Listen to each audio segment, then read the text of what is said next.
Comment passer à l'industrie 4.0 dans l'automobile? Avec ce talk, justement, nous allons découvrir comment le pôle véhicule du futur et Orange Business Services préparent les compétences humaines aux transformations de l'industrie 4.0. Et pour ce faire, nous allons nous connecter avec mon invité. Allons-y.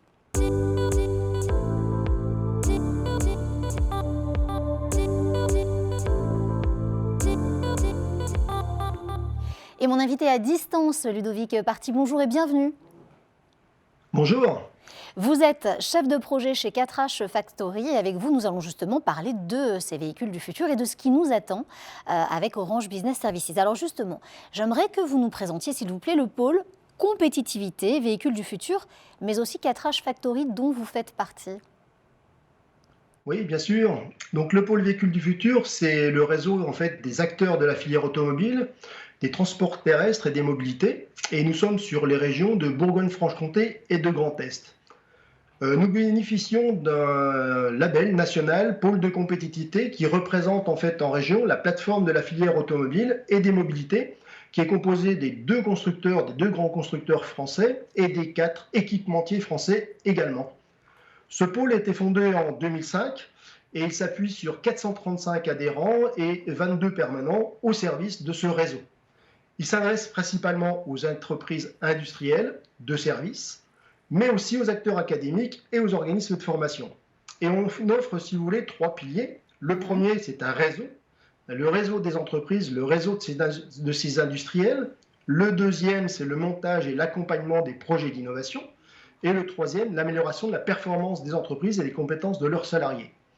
Nous sommes labellisés Cluster Management d'Excellence, label Gold, et certifiés Kelgopi.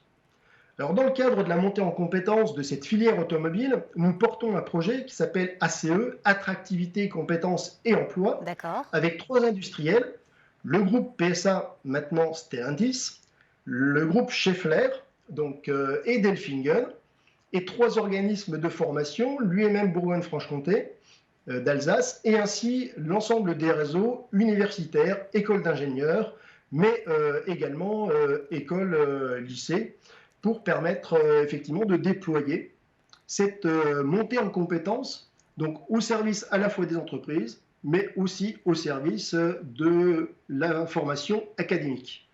Et pour cela, nous avons imaginé une plateforme pédagogique qui maintenant est accessible effectivement à l'adresse www.4hfactory.tech pour montrer l'évolution technologique des véhicules d'une part, mais aussi les innovations industrielles qui sont portées par l'industrie du futur. Ludovic Parti, quelles sont les entreprises automobiles de la région dont vous venez de nous parler et puis aussi, quelle est leur importance dans cette région justement? Alors, c'est une région historiquement très automobile, puisque c'est le berceau de la marque Peugeot au départ, qui maintenant, bien sûr, s'est développée. Donc, nous avons sur ces 2 régions, Bourgogne-Franche-Comté et Grand Est, un réseau extrêmement important d'entreprises auto. Quelques chiffres. 1500 entreprises représentent plus de 100 000 emplois sur ces 2 régions. Nous représentons 44% de la production française de véhicules. Alors, bien sûr, on y trouve plusieurs constructeurs, Stellantis, avec les sites d'assemblage de Sochaux, de Mulhouse, de Trémery-Metz sur les moteurs et les boîtes, de Charleville, qui est une fonderie, mais également Renault, avec le site de Batilly pour l'assemblage des véhicules utilitaires, et puis maintenant Ineos, un nouveau venu qui a racheté en fait le site d'Ambach à la suite de Daimler qui fabriquait en fait la Smart. Également, les grands équipementiers sont présents, notamment les Français, bien sûr, Michelin, Valeo, Faurecia, Plasticomium, mais aussi les autres comme Magna, Flex&Gate, Eaton, Bosch, Siemens, Constellium. Enfin bon, je ne vais pas toutes les citer parce qu'il y en a de nombreuses, mais on peut dire que l'ensemble du tissu industriel, je dirais automobile, est représenté au sein de notre région, sans oublier également les PME familiales, puisque ça constitue aussi une force importante d'appui en fait à l'ensemble de ces équipementiers. On se parle aussi de cette plateforme, Ludovic Parti, d'e-learning. J'aimerais savoir à qui elle s'adresse et ce qu'elle propose, cette plateforme. Est-ce que vous pouvez nous en dire un petit peu plus? Alors, c'est une plateforme 3 en 1 avec d'abord une usine virtuelle en 3 dimensions, une bibliothèque de médias qui vont être indexés, qui vont permettre effectivement d'alimenter cette usine virtuelle, et un éditeur de modules de formation. Sa vocation à cette plateforme, c'est d'informer, d'acculturer et de former à l'industrie du futur. Elle s'adresse principalement aux étudiants, aux formateurs, aux professeurs et aux industriels pour permettre d'informer sur ce qu'on a appelé le 4.H. Alors le 4.H, c'est le 4.0 au service de l'humain. Donc on y trouve donc des ressources pédagogiques, des photos, des vidéos, des modules de formation, des documentations techniques, des mini-jeux pour permettre effectivement d'informer et d'acculturer et de former sur les 24 thèmes de l'industrie du futur. On souhaite montrer dans cette plateforme les applications concrètes d'industriels sur l'industrie du futur. Ce qu'on ne veut pas, c'est que ce soit une plateforme vitrine, mais vraiment utile pour effectivement l'ensemble des industriels. Et nous intégrons également les solutions, des offreurs de solutions, comme réponse concrète aux usages des industriels également. Quels sont les challenges des apprenants chez les constructeurs, notamment équipements automobiles, vis-à-vis des technologies dont vous venez de nous parler, dont cette plateforme d'e-learning? On a vu les photos à l'instant. Alors, on explore en profondeur l'évolution des métiers. On a regardé avec des études, effectivement, et on s'est aperçu qu'il y a trois points majeurs qui sont importants. Le premier, c'est l'ensemble des évolutions techniques des produits avec le développement des véhicules. Développement des véhicules connectés, autonomes, hydrogène, électriques, hybrides. Voilà, donc beaucoup d'impact sur l'impact produit. Le deuxième, c'est l'ordre industriel, avec l'impact de toutes les innovations issues de l'industrie du futur, mais également l'intensification du digital.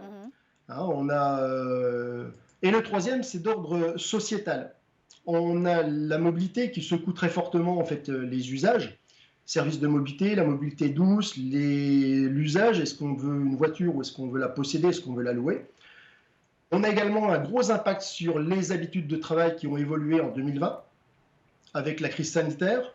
Et puis enfin, les organisations du management obligées de se transformer pour tenir compte du télétravail et des modes de management agiles. Donc les salariés de cette filière doivent s'attendre à se former, à s'adapter de plus en plus pour s'adapter aux évolutions qui secouent en permanence. Et donc c'est que le début. Et on assiste vraiment sur la partie automobile à une véritable modification effectivement en profondeur de ce système. Et ce qu'on pense, c'est que l'auto-formation, l'apprentissage par le jeu ludique et aussi par les outils digitaux de formation, comme Catrash Factory par exemple, deviennent quelque chose d'indispensable pour former en fait les salariés de la filière.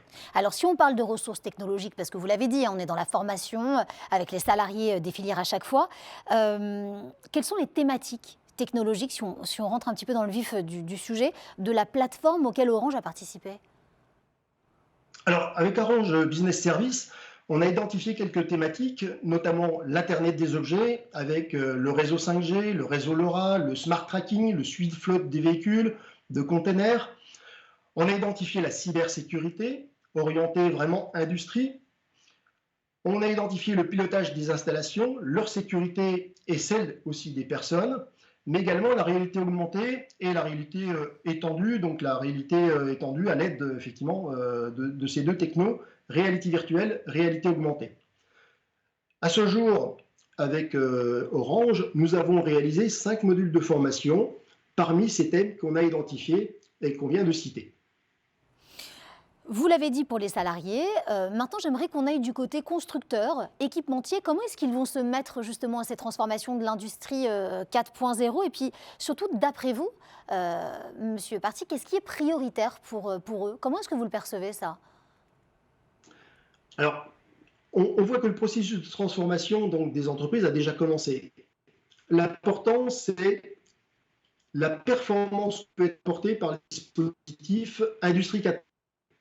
Les priorités des entreprises de la filière vont porter à la fois sur, première chose, l'automatisation des opérations difficiles, contraignantes, les contrôles par vision, l'automatisation, la robotisation, les cobots. Deuxième point, sur l'amélioration de l'ergonomie, donc aussi bien physique que cognitive, donc avec l'aide des robots, des cobots, de l'exosquelette, la réalité augmentée.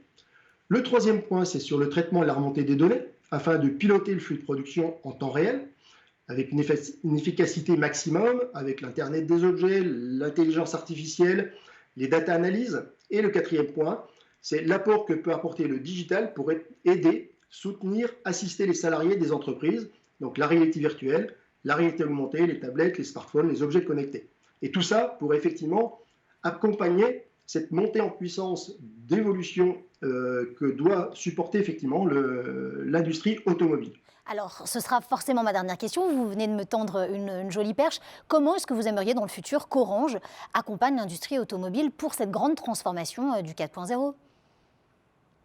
Bah, écoutez, que ce soit pour l'outil de production, que ce soit pour les phases de développement, on a besoin de plus en plus de systèmes communicants, performants et sécurisés.